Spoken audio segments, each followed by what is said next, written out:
Please stop the microphone, please stop the microphone. ये तरीका हिकमा है। वो उसको हम लोग आजादी दे रहे, एक रूल तोड़ रहा है, 2 रूल तोड़ रहा है, 3 रूल तोड़ रहा है, तो क्या पूरी रात में उससे बात करूं? वो 2 जमा 2 5 कह रहा है। तो लोग जो दावती मैदान के माहिर ही नहीं, मेरे खिलाफ फतवा डॉक्टर जाकिर नाइक ने हराम किया। अरे तुमने कभी 50,000 के मजमे में कभी सवाल जवाब किया जिंदगी में? क्या खुद तो नहीं करते, दूसरों को करने भी नहीं देते। ये हाल है अपने मुसलमान का आज। खुद तो करते ही नहीं, अपने टेलीविजन पे वीडियो रिकॉर्डिंग करते। वो जाकिर नाइक ने हराम किया, उदू इला सबीली रब्बिका बिल हिकमा। वो जाकिर नाइक जानते नहीं हदीस में क्या लिखा है। वो टेलीविजन के सामने बात करना तो आसान, मैदान में आके बात करो ना, मर्द के बच्चे। तो मैं कोई भी मुसलमान से डिबेट नहीं करता हूं, कोई भी मुसलमान से मैं डिबेट करना भी नहीं चाहता हूं, कोई फायदा ही नहीं। आप दावत में आओ, आप बुलाओ मजमा, आप 50,000 लोग को बुलाओ और तकबुर देखो। डॉक्टर देखो, मैं एक चीज मानता हूं, मेरे जो जिससे मैं मुतासिर हुआ, डॉक्टर अहमद दीदार साहब को मैंने पहली बार पूछा था। मैं उस टाइम मेरी उम्र थी 22 साल की, 22.5 साल। मैं बोला, Sheikh uncle, why are you so aggressive? Aggressive मतलब उर्दू में क्या कहेंगे, आप इतने भड़कीले क्यों हैं, आप भड़कते क्यों इतना? तो दीदा साहब ने क्या कहा, मैं भड़कता नहीं हूं, मैं मिलिटेंट हूं, मुजाहिद हूं, मुजाहिद मिलिटेंट। आपको शैतान को अगर झगड़ने का है, शैतान से लड़ने का है, तो 2 चीज किया है, इधर जमजम का इस्तेमाल करो या आग का इस्तेमाल करो। मैंने आग का किया, तुमको जमजम करने का है तो करो। इतने बड़ी शख्सियत, उस टाइम वो आलम के चोटी पे थे। वो तो मुझे लात मार के वो, वे तू कौन होता बात करने वाला? मेरी उम्र 22 साल। Uncle, why are you so aggressive? आप इतने भड़कीले क्यों हैं? बोलते, बेटा मैं भड़कीला नहीं हूं, मैं मुजाहिद हूं, मिलिटेंट। अगर शैतान से लड़ने का है तो 2 तरीके। एक तरीका है जमजम, दूसरा तरीका है आग। मैंने आग चुना, तुमको जमजम से करने का है तो करके तो दिखाओ। ये बात मेरे ज़हन में बैठ गई। तो मैंने दीदार साहब की लेक्चर सुना और मैंने उनकी लेक्चर को रट दिया। फिर मैंने तबलीग शुरू की, दावत शुरू की, रिजल्ट ही नहीं। मैं प्यार से बात कर रहा हूं, रिजल्ट ही नहीं। बाद में मैं अहमद दीदार से बड़ा शेर बन गया, सब लोग मेरे फैन बन गए, अक्सर लोग। फिर बाद में तजुर्बे के साथ पता चला कि शेर को गरजने की जरूरत नहीं।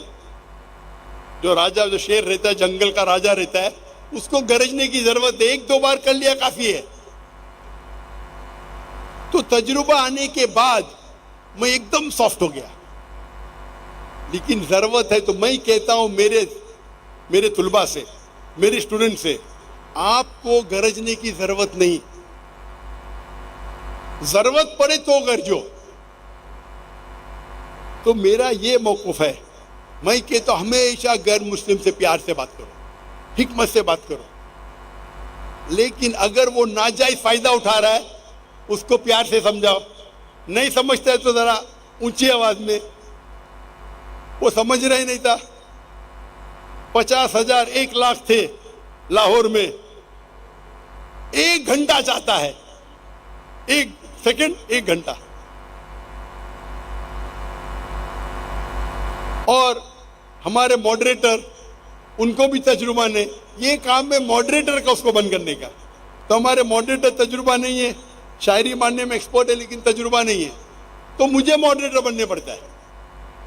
हिकमा ये है कि भाई उसको चुप करो, नहीं तो हजारों लोग का टाइम वेस्ट होएगा और पैगाम भी नहीं पहुंचेगा। तो उस वक्त अगर मैं सख्त हूं, I am not losing my temper, मैं गुस्से में नहीं आया। ये तरीका है, हिकमा है, हिकमा। आप समझ रहे, इसे कहते हिकमा। आप शायद तफसीरी ने पढ़ी सूरह नहल की। अभी ये टाइटल तो मैंने पहले दे चुका था। ये बात बात में मुझे जवाब देने का शौक नहीं मेरे खिलाफ जो बात करते हो। तो ये जो लोग कहते हैं, जो लोग को पता ही नहीं दावत कैसा करने का है, उसको बोलते बैकसीट ड्राइविंग। कभी ड्राइव किए ने, पीछे वाली सीट पे बैठते गाड़ी में और बोलता इसी चलाओ इसी चलाओ, बैकसीट ड्राइवर्स। अरे मैदान में तो बोलो भाई मैंने गैर मुसलमान से बात किया, मैंने हिकमत से बात किया, इतने लोग मुसलमान बन गए। तो अगर आप लोग दावा नहीं करते, कम से कम जो इंसान कर रहा है उसे करने तो दो।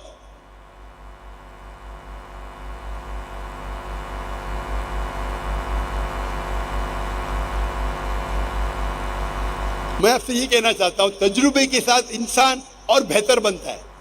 मैं मानता हूं जब मैं और जवान था, 30 साल 35 साल भड़कीला था, अभी नहीं, अभी मुझे भड़काना बहुत मुश्किल है। डॉक्टर जाकिर नाइक को भड़काना बहुत मुश्किल है। ये आपको समझता है, अगर मैं ऊंची आवाज से बात कर रहा हूं ताकि मुझे रिजल्ट मिले, ये अल्लाह कहता है मुझे करने के लिए। अगर इब्राहिम अलैहिस्सलाम ने बुत तोड़ा, क्यों तोड़ा? हिकमत थी। तो मैं भी अगर ऊंची आवाज से बात किया वो ईसाई के साथ, उसका मतलब नहीं कि मैं भड़क गया, अरे डॉक्टर जाकिर नाइक अभी ज़ईफ हो गए। तजुर्बे के साथ इंसान और माहिर बनता है माशाल्लाह। तो अब पहले मेरे तकरीर देखेंगे, अभी तकरीर देखेंगे, जमीन आसमान का फर्क है। अभी तजुर्बा है, अल्लाह की मदद और आ रही है। तो अल्लाह ताला फरमाते हैं कुरान मजीद में सूरह नहल में सूरह नंबर 16 आयत नंबर 43 और सूरह नहल सूरह नंबर 21 आयत नंबर 7 में, फस्अलू अहल ज़िक्री इन कुंतुम ला तालमून। अगर आपको नहीं पता है तो माहिर से पूछिए। ये ड्रोन को जरा साइड में करेंगे। ड्रोन कभी भी सेंट्रल एक्सिस में नहीं आना चाहिए। आप अपने ड्रोन को बीच में लेके आ रहे, बाकी 10 कैमरा सामने वो खराब हो रहे, आपका डायरेक्टर कौन है? ड्रोन को लेके आओ, लेकिन सेंट्रल एक्सिस कभी क्रॉस नहीं होना चाहिए। ऊपर से आया चलेगा, नीचे आया चलेगा, लेकिन सेंट्रल एक्सिस को आप क्रॉस करेंगे तो आप खुदगर्जी कर रहे। 10 कैमरा को आप खराब कर रहे आपके एक कैमरा की वजह से।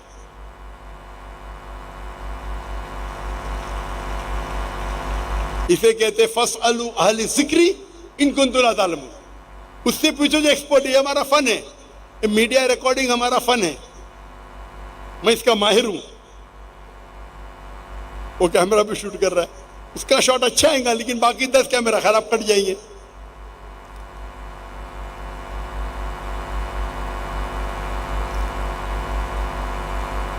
तो ये तीसरी स्ट्रैटेजी था हिकमा। तो हिकमा मतलब वो चीज करो जो सबसे बेस्ट है। और दावा के तरीके जो तकरीर इतनी लंबी हो सकती, इतनी लंबी हो सकती, जो हम ट्रेनिंग करते 33 दिन तक ट्रेनिंग करते हैं और हर रोज तकरीबन 10 से 12 घंटे।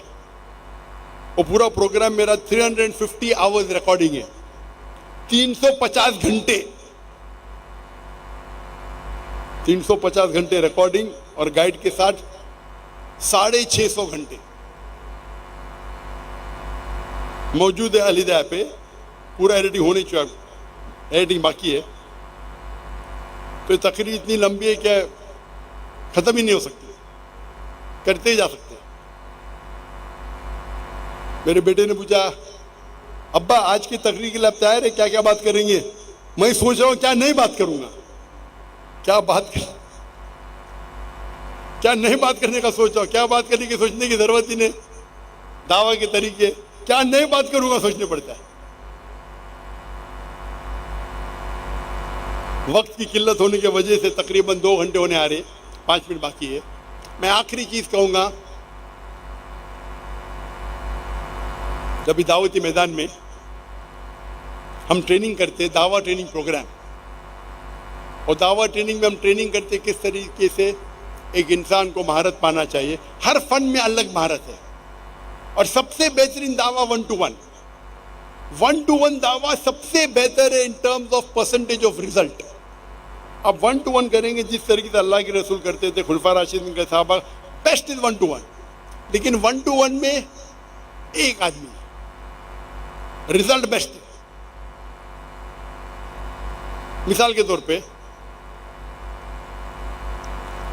और एक आदमी को मुसलमान बनाना 10 मिनट 20 मिनट में ये मुमकिन नहीं है। एक आध बार ठीक है, अल्लाह चाहा तो हो सकता है, लेकिन लोग बोलते 10 मिनट में किस तरीके से गैर मुस्लिम को मुस्लिम बनाना। मैं बोलता हूँ मैं पहले आपका स्टूडेंट बनूंगा, 10 मिनट में गैर मुसलमान को मुसलमान बनाना, ये सब बकवास है। हाँ, अल्लाह चाहा तो 1 सेकंड में किसको बना सकता है, वो अल्लाह की मर्जी, लेकिन आम तौर पे दावत देनी पड़ता है, वक्त लगते हैं, घंटों लगते, दिन लगते, साल लगते। 10 मिनट में कुछ लोग कोशिश करते 10 मिनट में गैर मुस्लिम को मुस्लिम बनाना। हाँ, वो एक हो सकता है कि एक गैर मुस्लिम इस्लाम की बातों को सीखते आ रहा है, फिर कुछ बात पे मुतासिर होता है और इस्लाम कबूल करता है। हो सकता है क्या एक गैर मुस्लिम 1 मिनट में इस्लाम कबूल करे, हो सकता है, लेकिन ये एवरेज नहीं है। तो जब 1 to 1 आप दावा करते, सबसे बेस्ट रिजल्ट हाइपोथेटिकली, मिसाल के तौर पे, अगर एक एकदम माहिर दाई है, दुनिया का बहुत माहिर दाई है, सपोज वो एक गैर मुस्लिम के साथ 2 घंटे दावा करता है, 1 to 1 दावा करता है 2 घंटे के, और 10 लोग से दावा करता है 1 to 1, 2 घंटा। अगर वो बहुत बड़ा माहिर है और अगर वो 10 में से एक को भी इस्लाम कबूल कराया, एक इंसान इस्लाम कबूल करता है, एक्सीलेंट। अगर आप 10 गैर मुसलमान से बात करते जो इस्लाम के बारे में जानते नहीं, और आप 2 घंटे में उसे इस्लाम कबूल कराते, ये बहुत ही अच्छा है। नामुमकिन है लेकिन बहुत डिफिकल्ट है। तो अगर एक माहिर दाई 10 लोग के साथ 2 घंटे बात करता है और एक आदमी को मुसलमान बनाता है, सुम्मा अल्हम्दुलिल्लाह, उसका रिजल्ट कितना, 10%। 10 में से एक को मुसलमान बनाए 10%, तो बेस्ट है 1 to 1 दावा। नेक्स्ट बेस्ट क्या है, आप दावा कर रहे ग्रुप में 25 लोग के, 100 लोग के। जब छोटी ग्रुप है, आप करीब है, तो रिजल्ट और अच्छा है। छोटी ग्रुप में आप बैठे कमरे में, टेबल पे बैठे 10 लोग, अगर ऑडिटोरियम में बैठे 1000 लोग, वो 10 लोग जो कमरे में बैठ के आप डिस्कस करते, वो बेहतर है बनिस्बत 1000 लोग के ऑडिटोरियम में। यहां माशाअल्लाह मजमा है 50,000 का, लेकिन पहली रो इतना दूर है, सिक्योरिटी इतनी दूर है कि मेरा 1 to 1 कांटेक्ट ही नहीं है, तो इंपैक्ट कम हो रहा है। अभी मेरे तकरीर भी इंपैक्ट कम है, इतना दूर इंसान। तो मेरा उसूल है कि पहली रो नजदीक होना चाहिए। हम जब 10 लाख के मजमे में तकरीर किया था हिंदुस्तान में, तो पहली रो थी, वो जहाँ कैमरा लगे उधर पहली रो थी, और उसके बीच में। यहां तो 3 गुना ज्यादा, यहाँ 50,000 का मजमा, वहां मजमा था 10 लाख का, 20 गुना ज्यादा मजमा। क्योंकि मुकर्रिर को बात करने के लिए कोई तो ऑडियंस चाहिए, कोई तो रिस्पॉन्स चाहिए।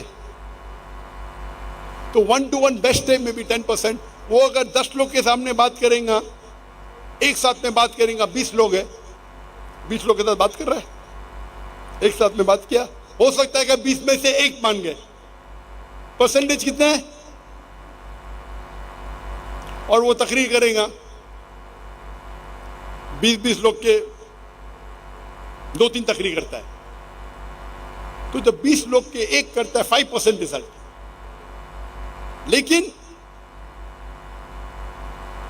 वो जितने लोग सुन रहे, वो 2 घंटे की तकरीर कर रहा है, 10 तकरीर कर सकता है 2 घंटे में। तो अगर एक ग्रुप में एक करेगा तो 5 into 10 50 हो जाते हैं।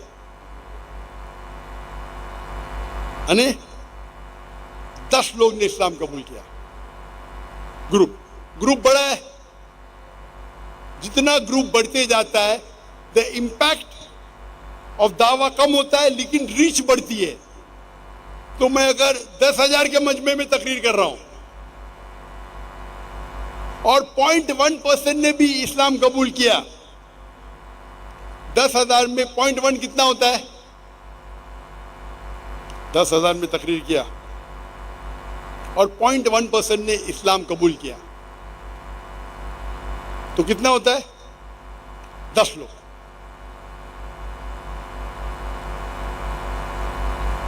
10,000 में 10 लोग किए, लेकिन 2 घंटे की तकरीर में 10 लोग मुसलमान हो गए। Percentage 0.01, impact 10 times more.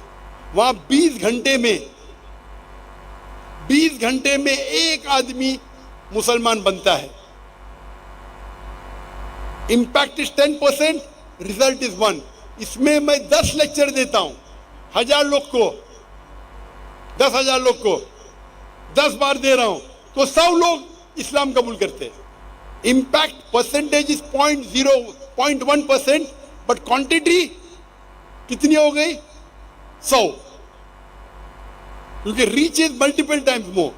तो जब आप बड़ा लेक्चर देते हैं तो 1-to-1 का इंपैक्ट जो आपके पास रहता है 10% हो जाता है 0.01%, लेकिन तादाद बढ़ती है तो नेट रिजल्ट उसमें ज्यादा फायदा है।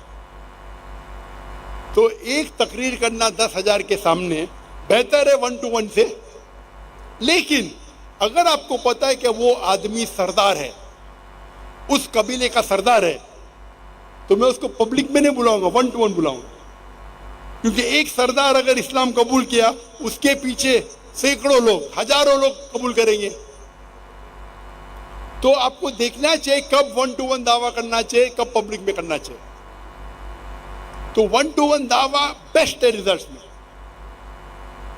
ग्रुप में करेंगे इंपैक्ट कम होता है, क्वांटिटी बढ़ती है। बड़े मजमे में करो, 50,000 का मजमा है, इंपैक्ट और कम है, लेकिन रीच ज्यादा है। तो रीच बढ़ती है, इंपैक्ट कम होता है। अभी आ गया सोशल मीडिया। सोशल मीडिया पे रीच और बढ़ जाती है। मैं तकरीर कर रहा हूं, टेलीविजन पे, पीस टीवी पे लाखों लोग देख रहे, मिलियंस, 10 लाख, हो सकता है करोड़ लोग देख रहे। बट टीवी पे देखना अलग है और मैदान में देखना अलग है। टीवी पे इंपैक्ट अलग है, मैदान में लाइव देखना अलग है। इसलिए लोग फुटबॉल मैच तब देखने जाते हैं, मैदान में देखने पैसा देके देखते। टीवी पे तो फ्री दिखता है, लेकिन जो मजा है वो माहौल, उधर भी टीवी स्क्रीन लेती है मैदान में, यहां भी टीवी स्क्रीन लगी है, लेकिन माहौल है इधर लाइव, उसका मजा और है। तो impact in live ground is better than watching on TV. लेकिन टीवी पे इंपैक्ट कम है, लेकिन रीच ज्यादा है। यहां तो 10 लाख लोग आ नहीं सकते, 1 करोड़ लोग तो आ नहीं सकते, टीवी पे देख रहे। तो आप टेक्नोलॉजी का इस्तेमाल करो, रीच बढ़ाओ, इंपैक्ट कम होगा। तो आपको सोचना चाहिए कौन सा इंपैक्ट किसके लिए इस्तेमाल करना चाहिए। अगर मुझे पता है कि एक बड़ा सरदार में लेक्चर सुनने आने वाला है, तो मैंने बोलूंगा अरे मैदान में आ जाओ भाई, 2 घंटा मैं खुद तुमको दूंगा, 1-to-1। चांसेस वो एक्सेप्ट करेगा 10% है। अगर मैं माहिर दाई हूं, मैं नहीं कहता हूं मैं माहिर हूं, अगर मैं माहिर हूं, वो मैदान में आएंगे तो 0.01%, 0.001%। आप समझ रहे?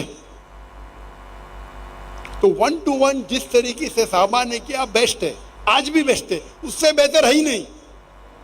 लेकिन आज मीडिया टेक्नोलॉजी बढ़ रही है, टेक्नोलॉजी का इस्तेमाल करो। इसीलिए कभी भी लेक्चर है तो मैं देखता हूं कि मैं टाइम पे पहुंचूं। 50,000 का मजमा मेरा इंतजार कर रहा है, लाख का मजमा इंतजार कर रहा है। यहां मैं जवाब दूंगा तो तफसील से दूंगा। क्यों? वो जो सवाल पूछ रहा है वो माने ना माने, बाकी सुनने वाले भी है भाई। तो मैं जवाब, जाकिर भाई इतना लंबा जवाब क्यों देते? मेरा जवाब सिर्फ उसके लिए नहीं है, मेरा जवाब अवाम के लिए है। अगर मैं वो एक ईसाई के लिए, लोग क्या समझते, वो एक ईसाई के लिए मैं पूरी दुनिया में छोड़ के लाहौर में आया बात करने के लिए, मैं बेवकूफ थोड़ी हूं। वो ईसाई सवाल किया लेकिन रूल को तोड़ा, तो मैं थोड़ी उसको तोड़ने दूंगा। तो यह शरीयत कहती है छोटा नुकसान बर्दाश्त करो बड़े नुकसान को बचाने के लिए। इसीलिए मैं जरा ऊंची आवाज में बात किया। ये दाई इस फील्ड में माहिर होना चाहिए। तो 1-to-1 दावा बेस्ट है, फिर ग्रुप में, फिर पब्लिक में, फिर मीडिया पे।